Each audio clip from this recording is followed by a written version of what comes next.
Hello, everybody. Sorry, I'm one of my employees had to go earlier, so I am doing the holding the live stream myself. We usually have somebody else holding it, but in any event, I wanted to welcome both Alexis Westmore and Essie Smyth, who are here, and you'll see them in just a moment. Special Women's Week event, and I wanted to let you know that we have full description of their bios and their books on the event page on our website, and that always is there. So if you want to learn more about them, you can go on the website. I will say that Essie is a multi-genre author, writing multi-faceted sapphic characters, often with mental health issues. However they fit into a plot. By exploring the intersections of identity, she finds imaginable goodness in the questionable bad. Essie writes the stories that are hard to tell. Her accounts are never exactly how they happen, and she firmly believes it is reparative to reimagine. And then let me go down to Alexis Westmore is an American author of literary fiction who resides in the DC region, and I was just there, lobbying for the American Booksellers Association. Two of her 2024 works were nominated for Golden Crown Literary Awards. She is a women's literature and diversity advocate who's devoted to science and happily ever after. She is eager to see the beauty of diverse community presented in literature. So we have selection of their books here, and these books will be signed after the event for everybody to come and get them and sign them. And then we will, when we run out, we will endeavor to get more signed copies for you. And then we'll take some of these. Saturday, it's just two announcements. Like I said, Saturday is our next event, but that's at our store in Boston on Pier 4, right next to the ICA. And the event information is on our website. And we look forward to seeing you at that event. I'll take some of these books to our Boston store, some of the signed copies there, so those will be available there. And let's see, what else is, oh yes, so the, let me just turn this around now so that you don't need to look at me and you can see our fantastic authors. But the event last Sunday that was canceled because of the nor'easter with Gregory Fletcher and Fermin Rojas has been rescheduled for this upcoming Sunday at 5 p.m. here at the bookstore. And then we have a host of other events that are on our website. You probably saw, if you could see the Provincetown magazine, that on the cover is Finn Leary, and we have Finn next week, and Finn teaches at Emerson, and is featured in a new anthology. We'll be reading from that anthology. And then, the rest of events are on our website. I will say that our event in Boston on November 2nd, featuring Professor Stephanie Burt from Harvard, with the new book Taylor's Version, which is right up there. It's almost sold out. So if you want to go, get on our website and get a ticket. That event the ticket includes a reception with Stephanie Burt after the event. So we hope to see you there. Also, we'll have by that time, since we sold out already, because we sell vinyl here in Provincetown, but we have less space. We have a lot more space in Boston, so we have a lot of records there. But we sold out of all of our Taylor Swift new albums, but we have more coming, and they'll be there and available for the event next month. Okay, everything else, on the website. And I'm going to now turn it over to these two fantastic women who are here for Women's Week. I'm probably going to stand up to read because I'm very animated. So I'm Alexis Westmore. I am from the DC region. I'll be reading from my recent release, Tell Her I Love Her. So Dr. Avon Summerhouse is part of a hospital team threatening to close down Leica's library due to public health risk when a virus is spreading among the homeless population. When Avon and Leica's love at first sight becomes forbidden love, all they have left is Brillo, the dog they fostered together for a homeless patient, and the hesitant touches of two people who have to walk away. The scene picks up after Leica has passed out, overwhelmed by the news that Avon is leaving. They can't be together, and now they may lose Brillo too. The smell was the first thing Leica noticed. It was oil, stale air, and gasoline. She blinked her eyes and felt wetness lick her cheek as she tried to place the soft gray fabric above her. "Hey there, you." It was Avon's voice, and it soothed her like soft blankets in the fall. "Whose SUV?" Leica asked, as her mind pieced together that Avon had managed to get her into the back of somebody's large vehicle. They must have removed the seats because the space was huge. Avon's beautiful face came into focus, and Leica registered the wet licks were Brillo. She was about to ask what happened when it all flooded back, and tears leaked from the corner of her eyes. Brillo looked at them as they trailed toward her ear. She pulled her close, trying to sit up. "Hold on, Lele, I'm right here. Rest for a minute." Avon lifted her legs, elevating them again. Leica had pulled them down from the sidewall near the window of the SUV in her effort to get up. "Hey, keeping your legs up will get the blood back to your brain." Avon gave a little laugh, but her eyes were red-rimmed and belied her effort at levity. Leica let Avon adjust her body in the extended open area of the SUV. She blinked to clear the tears at every gentle touch. Leica wanted to tell her it wasn't the blood missing from her brain. It was the piece of her heart that was missing.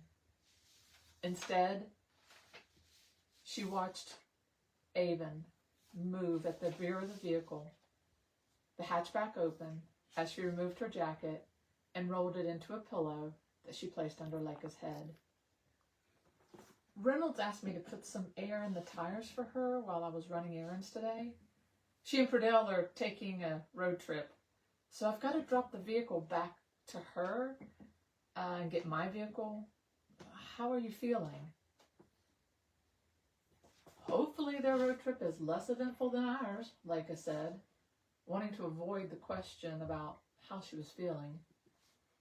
She let her answer be, pulling her legs down and twisting up into a seated position with Brillo in her lap. She was proud of herself for that, because she still felt a little woozy. "True that," Avon said, sitting down and sliding back to be next to her. "That brings me to some better news." Avon pushed Leica's hair off her shoulder. Leica felt the touch as deeply as if Avon had kissed her bare shoulder. It was the little gestures they had now, never getting too close, practically holding their breath, hoping the cards would fall in their favor. Avon's hand lingered for a minute, then fell away. "The vet found a microchip in Brillo, and we may have information about her MOM and family." "Really? That is good news." Leica pulled Brillo tight and kissed her head. "Mom's name is Amelia, right, Brillo?" Avon said. Brillo's tail thumped. "It's an unusual chip. Only the owner's name can be read with the scanner the vet has in her office." "Can we take her somewhere else to have it read?" That's why I said may have information. The chip requires a special fob to read it. Without it, the only other way is to remove it and send it to the company to get information. You're her parent on the vet's paperwork. If you're agreeable, she can remove it and send it to the company for information recovery. It's a long shot, but if there's information, like an emergency contact, then we could forward that to Dr. Frankel, Amelia's doctor. Leica read the connection Avon had with patients in the silent plea of her eyes. "You're hoping to find Amelia's family," Leica said, running the back of her hand along Avon's cheek. "It is beautiful that you care so much for someone you've never even spoken to." Avon's cheeks flushed, and Leica's heart twisted again at what she was losing. Is the surgery to remove the chip complicated? I asked the vet about that, and she said it was superficially placed, which is why they migrate so easily. She said the procedure was simple and had very low risk for Brillo. I had her email me the form you would need to sign for the chip to be returned to the company. I have to sign something for her to send the chip? It's required for this chip. Apparently, it's a newer product. Very expensive and requires a transfer of documentation if owners change. Really? Yeah, that was the other good news. It appears Amelia King Adams may have a brother. The vet recognized the name, saying it was an old DC family with some very deep pockets, which she thought might explain the expensive microchip. We'd need the chip information to give us an emergency contact number, but if Amelia's doctor can connect with them, they can give us more information about her medical history. I'm not sure it will help change her outcomes, but it's worth a try. Of course I'll sign it. Can I do it now? I want the vet to send it as soon as possible. Then realization hit. If Amelia had family, they may want Brillo. She squeezed Brillo close and buried her head below the soft ear where she could nuzzle her. Really nice. Thank you, Alexis. That's so good. Let me see what I can do. I'm S.C. Smyth, multi-genre author. Jeff has already read my bio, but this book, Candid About Space, is my most recent one. And it's about 2 moms and 2 daughters, and they go on a road trip. And as you can imagine, it's full of drama. I don't know if you've ever gone on a road trip with your mom or not, but this daughter and her partner go on the trip with both their moms, and it's a boat full of fun. It's a thriller though, so it's a thriller. So I'm going to be reading from a chapter from the beginning of the book, and it's when her mom is asked to go on vacation. Tara's mom she asks her mom to go on vacation with her, and she's just stuck on the idea that she's a bad mother. So I'll read from this. I'll try to do, I have a little bit of a sore throat, so I'll try to do at least 5 minutes, and then I'll finish the chapter if I can. So it's a short chapter. Pauline fiddled with the buttons on Tara's jacket. She dipped her hand into a bag of buttons to find a replica. After several tries, she found one that more or less matched, somehow. Serendipity. She promised to have it done for Tara by the time of the trip. Even though it was about summer, even though she wouldn't need the jacket until fall at the earliest, she promised she would deliver. Pauline was talented with so many things. Despite that, she always wanted to be as good as her mother at sewing.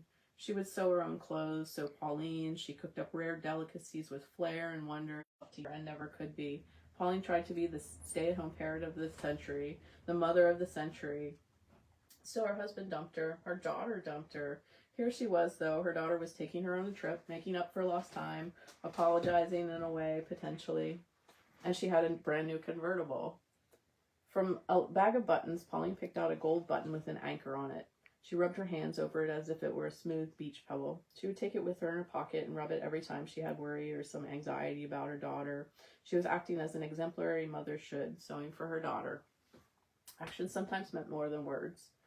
A devilish thought crossed her mind. Her alter ego, her evil self, plotted to rip all the buttons off the coat and sew odd and unique buttons. A purple marble, a brass military button, or a clown nose button in the center.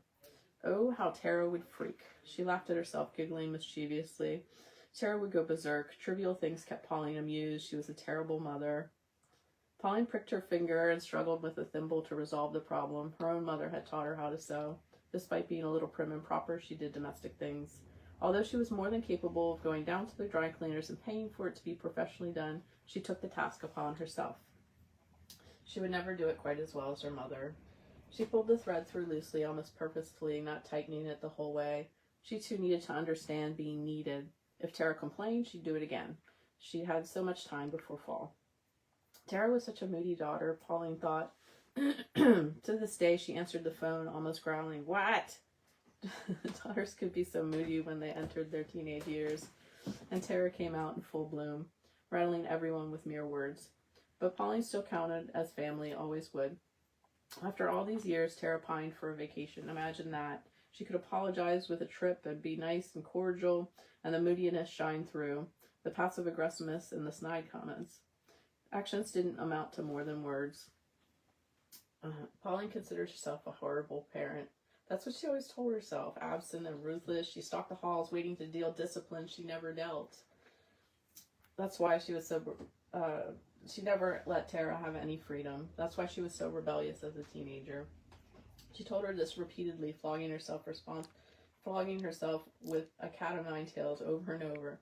She took responsibility for her daughter's behavior, Tera's rebellion, that Tera smoked and hung out late at night with boys, her grades dropped, and her father left them. Both things she tied together as her fault. If she didn't have dinner at the table, even if she wasn't sure if Tera would come home at night or not, it would have been different. Passive aggressiveness, an adult acting out. The blame rested with her. Still, Pauline admitted somehow, after years of being absent from her mom, Tera had turned out all right, organized and forthright, and she planned for things with a meticulous nature and thankfully considered others. She had done a complete 180, or she had just simply grown up. At face value, she was an upstanding citizen. Unfortunately, if she spent more than a half hour with her, her genuine attitude came out. She could get nasty. Pauline always thought about Tera and Mark. She thought about how those two would go to hell together. They were inseparable. Mark always had a smile for Pauline when she saw him, but she knew the devious intentions that lurked behind the smile. She knew his true self. She knew Robert anyway, and they were spitting images, smiles and fanfare, but behind closed doors all bets were off. Mark was Robert's and Samantha's child. That boy got into trouble as soon as someone put their eyes on him. Pauline knew it from the beginning. Still, she let her daughter get close to him and then pushed them together when Tera started to withdraw and become depressed. She saw how happy they were together and thought it was the only way to make things better. Of course, Tera was gay. Of course, Pauline loved Robert and Samantha. Through the thick and thin of it, she cherished them as best friends. Nothing could tear the three apart. Pauline became a third wheel after her husband left, but the couple always made her warm with welcome, as if they had all three always been together. She was so grateful for those years, Tera's teenage years and Pauline's midlife. It filled them with emotion, abandonment, and tears, but always also the best of friends. Pauline and Terra were both friends formed in turmoil. At one point, Robert, Samantha, and Mark left for a vacation. They made off for the Berkshires in an $80 polos and linen slacks, yoga and hiking and all that earthy stuff. Robert still worked his corporate job as a lawyer at that point. The three vacationers had 2 open bedrooms in their house and invited Pauline and her daughter to join them. Of course, Pauline understood she would only spend time together in the house. Her aversion to hiking was clear. She didn't even like yoga. She'd try it, she thought to herself. But she forgot a mat. Uncanny. The vacation didn't flop. Everyone had a raucous time. Robert and Samantha took time during the day to bond. Pauline did some luxurious hot tubbing on someone else's bill. To be fair, she bought all the groceries and paid for gas. The superstar couple footed the bill for the place. When they returned, drinks and card games covered the tables. They had steaks on the grill, or Robert would whip something up. It would spend all day on a large piece of pork. The steam would rise. Clouds of smoke poured through the house. Robert disengaged the smoke alarm and pulled out the battery. His work, true calling, made itself heard. The next summer, he quit his job. This was his midlife crisis, or a second look at what his life had become. The first being when he quit Samantha unexpectedly. He came back 4 weeks later to a devastated house. He quit and started culinary school, traveled to Italy, spent the summers in Italy without Samantha. All the while, unbeknownst to the rest of the group, the kids took a car. No one understood where they hid or what they did to occupy themselves. Considered good kids at 15 and 16, Tera and Mark took advantage of a long leash. That first summer, Mark turned 16 and Tera couldn't catch up, still 15. They didn't get into trouble at first. It started off so well, so doomed for success, all 5 of them. She wrapped the sewing kit and tied a ribbon around it. Her mom tied knotted ribbons in her hair, age 8, and tears dripped bloody murder. Every day, her mom would dress her hair in this one ribbon. Here it was, after so long, holding together an old used sewing kit. Pauline slipped the sewing kit in her cedar dresser drawer. Her mom wouldn't be so proud, she thought. There were imperfections in her and Tera's lives, their history. Yet she would still smile that Pauline, after all these years, while having so much money, continued to sew with her mother's sewing kit. Very good. So we're going to chat a little bit, Alexis. I had a question, because I know that you write thriller, kind of even some psychological thrillers. Yeah.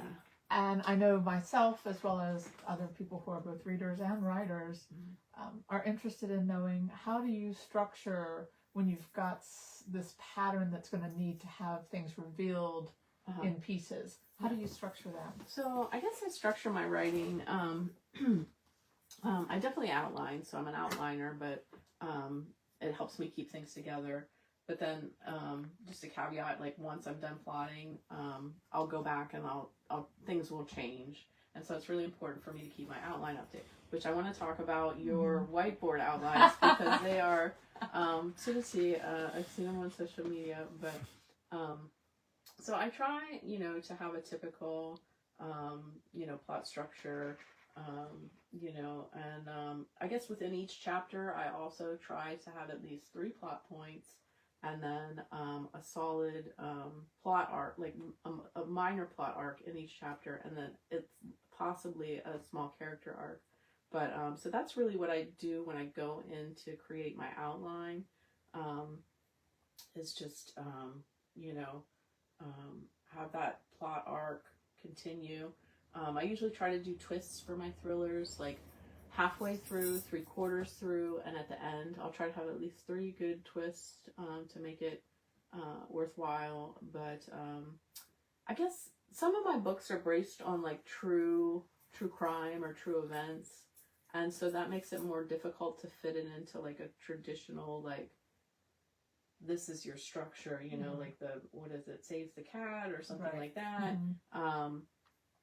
So I guess, the true crime ones, they diverge a little bit. And, actually, one of my first books, Criminal by Proxy, was dual narrative. So that didn't follow a typical structure. That was really 2 stories that were distinctly, one was in the 1960s, 1970s, and one was, 2016 or so.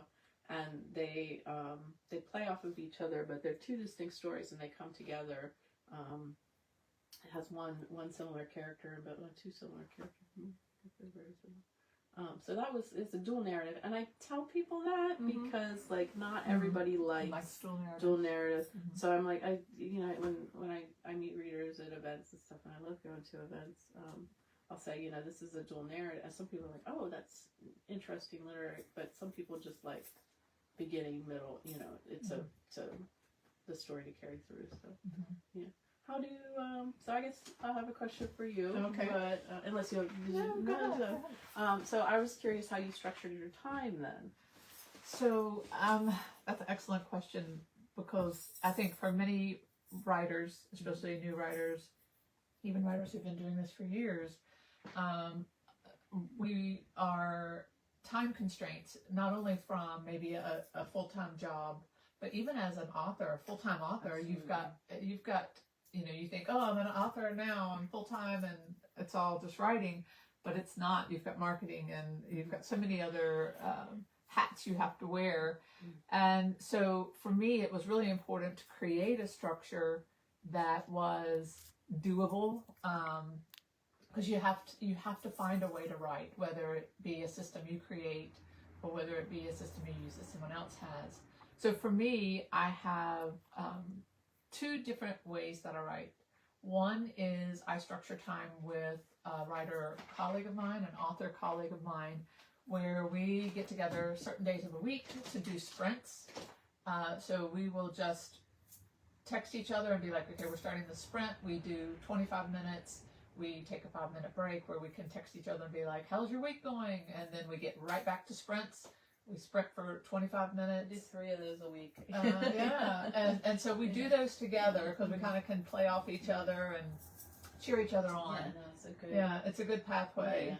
And then I have a sheet that I use where I document how many hours a week I'm doing my actual process, whether it's marketing, editing, writing, and I try to get in at least 25 to 40 hours a week of writing time. So now that may be doing a social media post, that may be doing, spending an hour, connecting with people like East End Books who have been so generous to have us here today, and those sort of things. Okay. But that goes into that package of hours contributed. And that also helps me look back and know, I'll document which is editing, which is writing, which is marketing, so that I can look at it and go, oh, you've been having fun this week, but guess what? That means you've been doing a lot of social media and you haven't done any. you haven't done any writing. So that's the way I balance that and create that structure. I have several tools I use within that, but that's the general big picture. Yeah. No, I'm a morning writer too, so I'll get up really early and I'll write in the morning. Sometimes it's too early and I'm like, nope, not doing it today, But and I do a lot of button chair sessions. It's just like a call in with people in the magazines and things like that, and just right away. But I do like the Zoom sessions with your friends because you can have that 15-minute or half hour of chatting, and it kind of cuts it a little bit. So.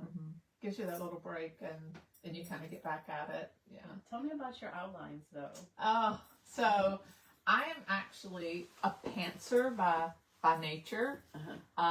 So one of the things is I write the book first, start to finish. The story just has to be organic. So I write it start to finish, and then I go back and I lay over that an outline. I need this. As you talk about a structure, like save the cat, you have to have some structure or feature happen here. For you, it'd be, you've got to, find the crime or find the problem. And for me, doing science fiction and a thriller writing of my own, which is the new one coming out in December, is making sure that all the pieces are there. So I will then lay over my writing that structure and see what's missing. Okay. Because a lot of times I've put the piece in there, but I've put it too far away, and that structure helps me go, yeah, but that's way too far out. Your reader needs to know about it here. And so maybe I'll tell them here, or maybe I'll just give a breadcrumb here that at least lets you know it's coming. So it allows me to still feel like the work is organic, but it also gives it the structure that's expected for a reader picking up a book when you say it's this kind of book. Yeah.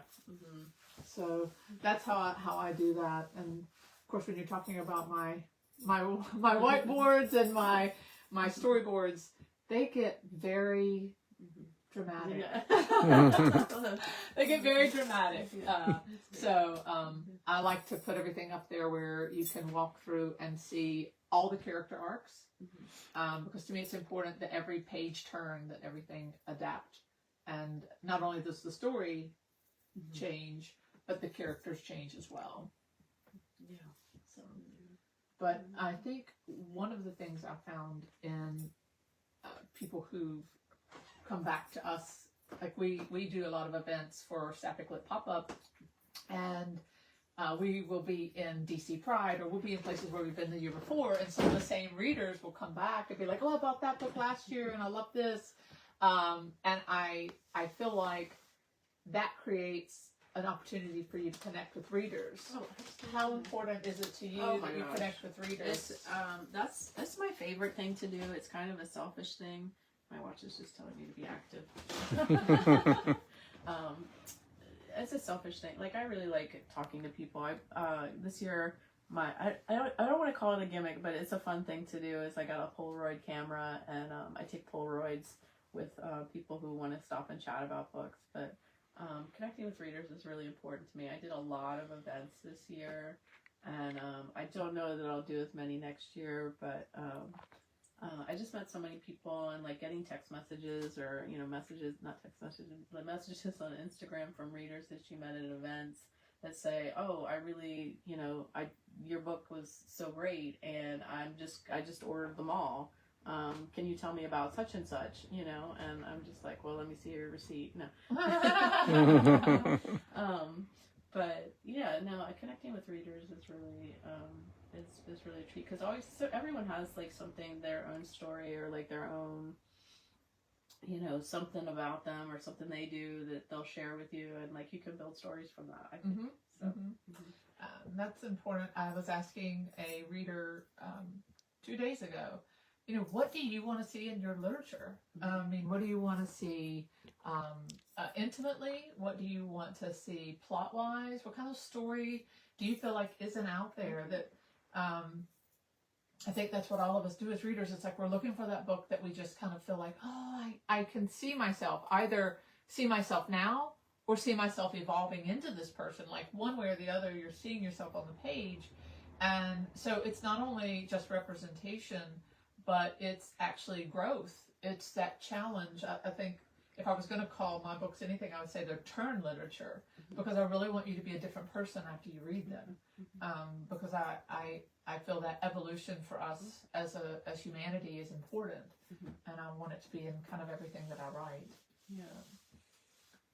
I have a near post-apocalyptic book that I want to be turn literature. I want everyone to read it, so you can see that there's, I don't know, there's something good could happen. Yeah. So, That's, I think the little post they had up at one of the bookstores that said the post-apocalyptic is now in current affairs or something. the book was 2029, right. Here we are. This is a warning, and then it was just reality. Now, do you ever write in the evening? You had said you're a morning writer, and this is kind of funny because I'm actually a night owl. So I am like cussing in the morning when I get up. Now I get up and do it, but I am like, what is it from Lord of the Rings? Like, I hate it. Yeah, I'm like Gollum in the morning. I hate it. And so I'm more of a night owl. So I do quite a bit of my writing in the evenings. But I set that time in the mornings to get that extra. Yeah. You will hate this. I go to the gym at 5 a.m. So I get an hour in. Oh, no. Five a.m. No. Early than I'm doing writing, so it's push that back a little bit. But I'm not up. I just like crash around that because I'm up so early. I like holidays because I don't have to work. You know, a lot of the holidays. So I'm always writing then, and on the weekends I power through on weekends because I've really been tempering my writing. I can do like 10,000 words. Like I can do a 0 draft very quickly, but I'm really trying to temper myself so that it doesn't have to. I don't have to go back, and I want to be able to remap everything after my outline is kind of comes to is kind of put on the page. But So I'm still having like trigger moments from the workout at 5 a.m. Yes. But again, sometimes I work out at midnight that goes into 1 a.m. So technically that's early. So I'm counting that. But I think for me, there's such a balance, especially as someone who's writing. It's a self-driven job. Yeah. You know, so I'm thinking about the workout thing. We both have that idea that we want to be healthy, you want to stay active, and have our lives. And I think the same thing applies with your writing, is if you want to stay, you know, on top of things, you have to be actively making that happen on some That's why I like button chair. I like to stay in button chair because, like, even if you're like, you know, in front of your computer screen, you're at least it's you know, it's fermenting a little bit. So, do you have a process that you use when you first sit down that kind of helps you into that, or is it always different? Usually I've thought about something all day, or I have to go over it. So that's really taxing to me, is like to go back and like reread just to start, you know, and especially when I get, you know, 60,000 words in, but you know, because I want to make sure I don't know. I usually highlight. I don't know if you highlight like in document things that relate to, you know, things that you got to go back and check, like names, ages, dates, locations, things like that. So, yeah. No, I don't highlight, but I like that idea. I call it the money system. Okay. So what it is, it's where I put dollar signs in places where I'm like, I need to research this, and I know if I go research that, it will be a day before I get back to writing.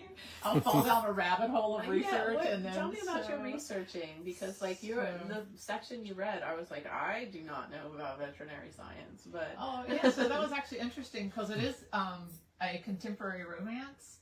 However, because I write science fiction, the world that exists has always existed, and so technically, even though this is a contemporary romance, my belief system is that this world, this scientific world, my sci-fi world already existed, and so this particular technology is something that's critical for the story, and because I love animals, and these animals are, I think this fostering system and taking care of animals is so beautiful, and bringing that into the story was crucial to them finding their way forward.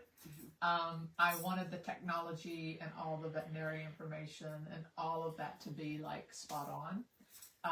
So I really did dig in and talk to people that I know that are veterinarians.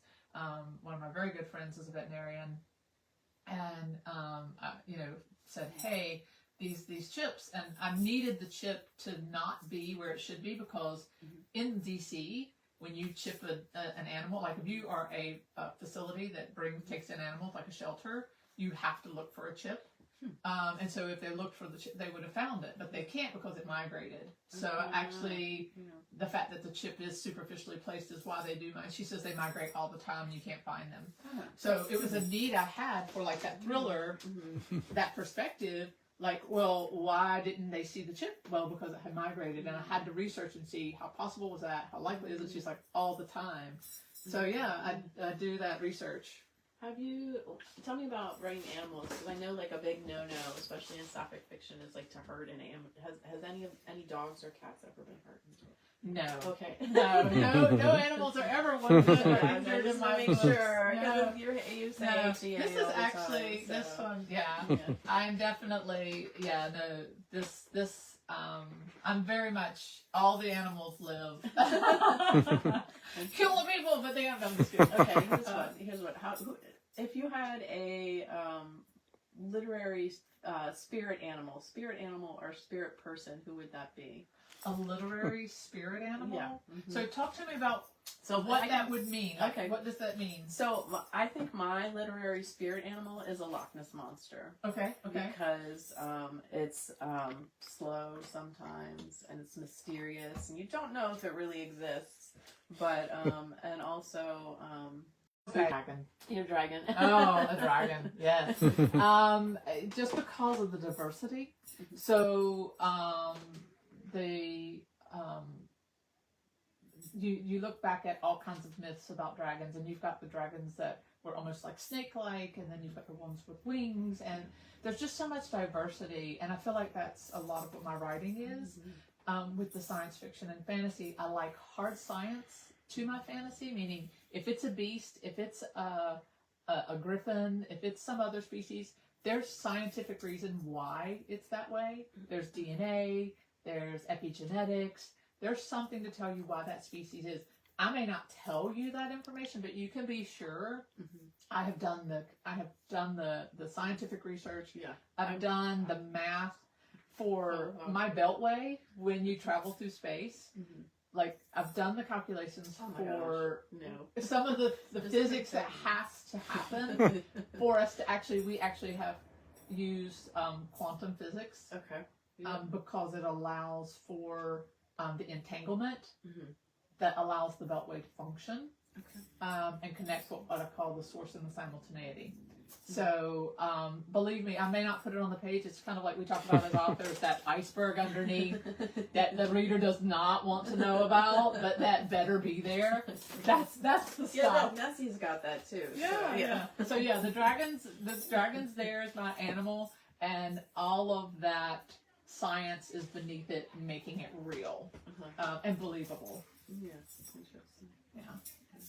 But I would say if I was going to write a book about dragons, it will be the 4th or 5th book in this series. Okay. Because they exist in this world. Okay. Again, this is a sci-fi fantasy world, but it's part of the creation myth that goes with this world. Okay. So you may or may not see them in book 4 or 5. How many books did you have? 5 planned at least? So 4, which I'll show this to them later. The Hidden Relic Hunter, which is my sci-fi epics kind of space opera story. It's not romance. It's definitely female protagonist with themes about finding your place and knowing how important you are to any type of structure within the world, and finding yourself at the same time. And that's 5 books in the series. And within that structure, the protagonist meets lots of people. Obviously, it's a multicast. And one of the couples she meets is this Women Loving Women couple. And she meets them in this series book, but this is actually their love story. So it's a standalone, but it's built in this world. And of course, then, like I said, this contemporary romance is not science fiction at all, but I can tell you in my mind, this whole world exists, and there are little things dropped in here. Like, we do have a female president in here. Yay. Yes. Things did not turn out like No, unfortunately. but I like to kind of keep that in the background.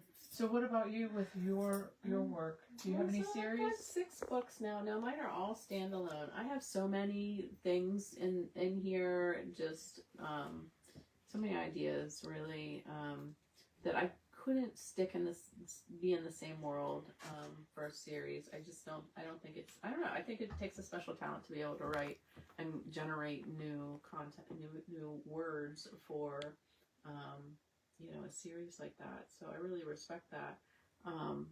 But all mine are uniquely different. I mean, most of them are thrillers. There's one, like I said, there's that one post-apocalyptic speculative fiction novel, which is also, I say, it's a thriller a little bit, but I mean, the world's collapsing. How can that be not thrilling? So, yeah, I think you were just saying, like, the question was, I'm sorry, I lost it. No, you were right on track. Yeah, no, Just talking about what's coming next and how you plan to. They're was it all going to be a standalone. series? So what I'm working on next is I'm calling it. I'm being very vague, but I'm calling it the scary house story. So it's kind of good. It's going. I'm almost done drafting, but I'm afraid to title it and everything. But it's again a standalone thriller. So yeah, this one is my latest one, and I said it's about 2 moms and 2 daughters and connection and people and finding yourself, whatever age you are. So it's a really good one. I would pick it up here at East End Books anytime. Absolutely. Yeah. And I will have mine coming out, my new one coming out in December. Yeah. So I know that's my next thing, Yeah. which is the Creation Code. And I'm excited about that. That's more of a almost like Da Vinci Code thriller, but it's in this sci-fi world. Oh, I could see you writing as Da Vinci Code. I'm excited for that. Oh, Yeah. I'm excited. That's, Yes. Illuminati followed me on Instagram the other day. So maybe it's, I don't know. I had the Russians what was it called? Anyway, when I looked it up, it was like Russian mafia. I'm like, oh my! Yeah, Illuminati apparently has a linked tree, so. Oh. I did I was not like, wait click a minute, on that's not what I write. But thank you. Interesting. But thank you so much, Jeff. Well, thank you for coming. And yeah, again, we will have signed books here for people to buy and to come in and get them. And I know you're both here through the end of Women's Week, right through Sunday. So if anyone, I know that there are people coming for like the weekend, like the Friday to Sunday. You'll both be around. You can encounter both of them. They'll be all over the place, and so you'll see them. And then come in and get their books signed. And this video will shortly, pretty soon, be available on our YouTube channel. Free Sim Books, P-Town, if you want to take a look at it. Or if you're watching some clips of this later, want to see the whole video, that's where it will be. For 30 days, it remains on Facebook, but they're now deleting videos after 30 days, so that's why it'll pretty quickly be on our YouTube channel where it will remain. And then we were talking earlier before this started about doing some advanced planning with this exciting stuff for bringing them back next year.